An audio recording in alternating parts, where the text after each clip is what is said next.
everybody, I hope y'all are doing well. Today I wanted to talk about the topic of heaven and hell. This is a topic that gets a lot of questions, just in general, whether you are watching non-dual videos or just whatever religion that you are into. So heaven and hell are just something that no one has truly ever been to and been back here on earth to tell. So no one really knows, so I will just be discussing what my perspective is after having a non-dual awakening. So hell usually, at least for me, has always been thought of an actual place. And a lot of artists, you'll see a lot of paintings and art depicting hell as a fiery place with people suffering, and there's, descriptions in the Bible, and there's even people that have written books and Dante's Inferno and just different things that depict hell as an actual other physical place that we go to after death, if we are sinners or we don't believe in whatever religion that that says whatever. So, there's many different kinds of religions that believe different things about who goes to hell and how you get into heaven. So this will be a two-part video. In this video, I'll just discuss hell, and then on the second video, it'll be heaven. So check back with me for that second video. So after having the non-dual awakening, it was pretty obvious to me that hell is literally not another place. It's just a state of mind, a state of being. So there is actually people here on this earth that are living in hell. And hell, the way that I see it, is a torment of the mind. And it's wanting to be somewhere else or have something be different than it actually already is.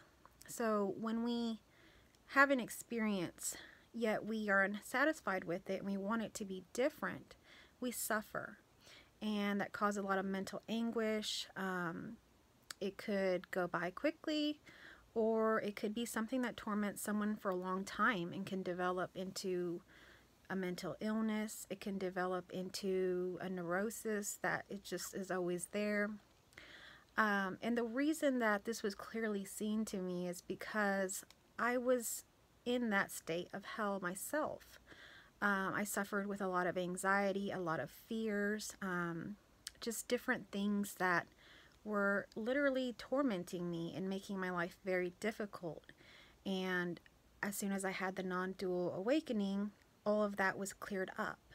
And it was shown to me that literally what is happening is heaven. Everything is already heaven and in harmony and beautiful. And everything that my mind was telling me it shouldn't be this way, or you should be scared of this, or you can't be in peace because who knows what will happen in the future, or what if this happens or that, all of those thoughts were hell. There was times that I had anxiety and thoughts that were so negative that literally my world began to get smaller and smaller. And I actually would feel kind of like, your world just gets smaller. You start wanting to stay home. You're starting to want to not interact with people, to hide, to not talk to people about this. So you begin to go into this other state of mind where you're very limited in what you can do, to the point where it could actually control and change your life in a very negative way. We can even talk about something like depression. Now, there's nothing wrong if these things happen, if you have these mental illnesses, but it is shown to me that all of that is actually not real. When you're experiencing these thoughts, these negative thoughts that put you in what I call hell, those are just thoughts, states of mind, states of being. But the true natural reality, the true ultimate reality, is perfection. There is nothing wrong. Everything is perfect. And even, let's say, if you are experiencing anxiety or depression, because I was. When it's shown to you, or maybe when you hear this message, it becomes clear that that is okay as well. And when you surrender to that and you're in the moment with that depression or that anxiety, everything begins to kind of fall apart. It's just like that anxiety and depression is seen through. So it can't survive any longer, at least not at the frequency or at the level that it was. So it won't really grow. It'll just start to die. So I saw that for myself because I was experiencing these different things. So hell to me now is not really a real place that you go to. It's a place that you can get to in your mind, and it'll torment you, create suffering, lots of anger, wanting to hurt others. Those sorts of behaviors and things are all related to being in a state of hell. And that's the way that I see it. Now, one of the things that sometimes can come up, and it has come up with me, is whatever our previous traditions were. So for me, being a Christian, I still can read the Bible and totally relate to what it's saying, even after this non-dual awakening. But I don't read, when I read about hell or anything in there, it's clearly shown to me, it totally makes sense now of what it's talking about. Talking about heaven being as a state of being, not as an actual physical place that you go to. So I can still read the Bible and understand it in this other way now. But there are times, or there has been times, where I've questioned, well, what if I'm wrong? What if something is just wrong and that hell is a real place and I go there? So those thoughts are natural and can come up, and they're just thoughts like any other thing. But that thought can also capture you and bring you into that state of hell of thinking, oh, well, what did I do wrong? What do I need to confess? What do I need to do to make it better? What do I need to go back into a certain religion? What do I need to do? And that is going back into hell. So many different thoughts can bring you back into that space. Now, I don't personally get very many thoughts anymore, but these thoughts do come up. And the difference is that when they come up, they're seen for what they are, just thoughts. Everything is already in harmony. Everything already is perfect, and that's already seen. But these thoughts can arise just like it can rain today. Anything can happen. But the difference is nothing's clinged to, because you realize that every moment is new. So every moment changes. So that I might have that thought for a little while, and then the next minute I'm thinking something else, and that totally fades away. It's not something that I cling to and then I try to figure it all out. No, it's just arises and it falls. When we try to cling to something, whatever it may be, whether that's anxiety, depression, some suicidal thoughts, any negative thought, if we cling to that, it grows and it puts us in a state where we're in hell. We're in hell here on earth. So everything is a state of mind that's happening. But we have a bit of it's a paradox, but we have a bit of a choice of whether or not we're going to cling to that or not. I know that sounds, not really in line with non-duality. And non-duality is not a religion. It's not a thing. It's a mystery that just arises, okay? And we aren't doing it. But we are part of everything that is arising. So we can be part of that.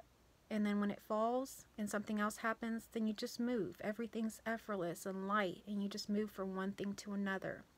When we get stuck to something, whether that's a thought or whatever, a state of mind or being, then that's where we get stuck in hell. So it's important to just go through life light, just from one thing to another as it arises. Now, it's easier said than done. It's clear to me that when this awakening happened, it definitely is just natural now. It's just what happens. It's not something that I think about. But I can clearly remember previous to this how it was, and it was very difficult. So, you know, not everyone will have a direct experience awakening. I don't think that everybody will. But there's a lot of truth, even if you haven't had this experience, to not clinging to things that can hurt us, can limit us, you know, mentally. Of course, you know, we don't have total control of any of this stuff. It seems that we do, but we don't. So we also have to be careful about shame and guilt and those sorts of things, that when they do arise, that we allow them to leave, to fall away, just as soon as it's over. Not clinging to that and making it part of our identity. Not that you know, not making it a label for ourselves. Oh, I'm a bad person, or I'm a sinner, or I'm this or that. You know, that sort of thing isn't helpful to the person. And non-duality shows you this just naturally. It's just seen as if it were, you know, that I was blind and then I put glasses on and now I could see what the true reality of everything is. So I'm sharing with you what I've experienced, and one of the ways that I know or can understand this is because as soon as I had that non-dual awakening, one of the things that happened is that I could see that literally everything in this world, in my experience, in my direct experience, even in my past, and everything was already heaven on earth.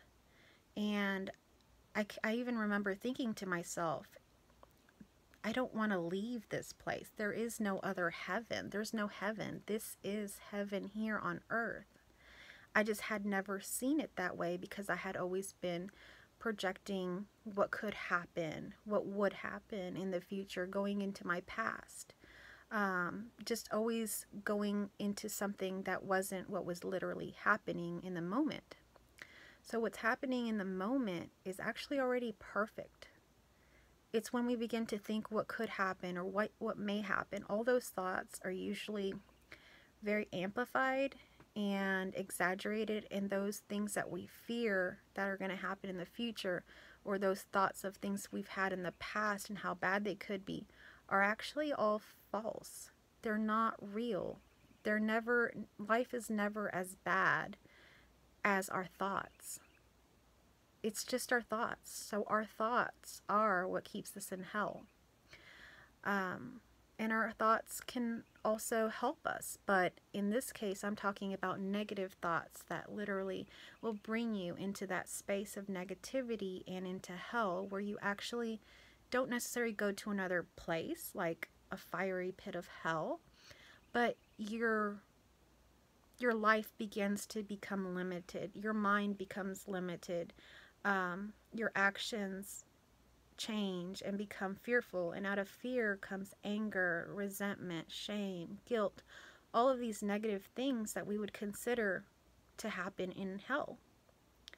So I wanted to kind of discuss that, and I think I have a lot more to say about heaven than hell. So I'd like you to come back and for the second video about heaven, and just kind of contemplate that heaven for a long time wasn't even really seen as a separate place. When people started depicting hell in paintings and art and things like that, people began to shift and think that hell was an actual physical place. But there's still a lot of Christians and a lot of people of different religions that believe heaven is really not another place. Or hell, heaven or hell, either one. They believe hell is also a state of mind. Now, it's not something that we can really control all the way, but I've noticed that with the non-dual awakening and knowing some of these things, you just naturally start to align to where you're not in hell. So for me, in the past, I think the majority of my life I was living in hell. Of course, my life on the outside looked probably pretty great to most people, but nobody really knows what a person is going through in their mind, in their home, when they go home at the end of the day. And not even sometimes your own family, like your husband or children. A lot of times they don't know. But when this is seen, it's seen so clearly, and it's just natural that everything begins to get whole and aligned. And those states of being in hell just kind of fall away. They're seen for what they are, and if they do appear, they appear just in that moment. And then it's on to the next thing, and it's back to being in heaven. So if you think about it like being like a child, for a while, you know, you might be really happy and jumping and playing, and then you fall and you hit yourself, or maybe another child makes fun of you, and then you feel very sad and you cry, you know, or you're in pain if you scraped your knee or something. But if you observe children, pretty quickly after, they kind of just get up, or they move on to the next thing, and they're happy about that next thing. And I think that's a lesson to us about how heaven and hell is, and how it can happen to us through our thoughts. These thoughts may arise, something may happen, but if we can be like children and just move to the next arising, the next moment, and be fully present in that moment, whatever that hellish, you know, experience was that just happened is no longer here and never was. So it's just something for you to contemplate, and I will be speaking about heaven on the next one, which I'm really excited about, because that is pretty much the state that I stay in the majority of time, and it's very wonderful, and it's here on earth. So I just wanted to share that with you, and check back for that second video. And I hope you all are staying cool in this hot summer weather. And if you're new here, subscribe. If you like these sorts of videos, if you have any questions or anything, I have all my information in the description box for you. Thanks for watching.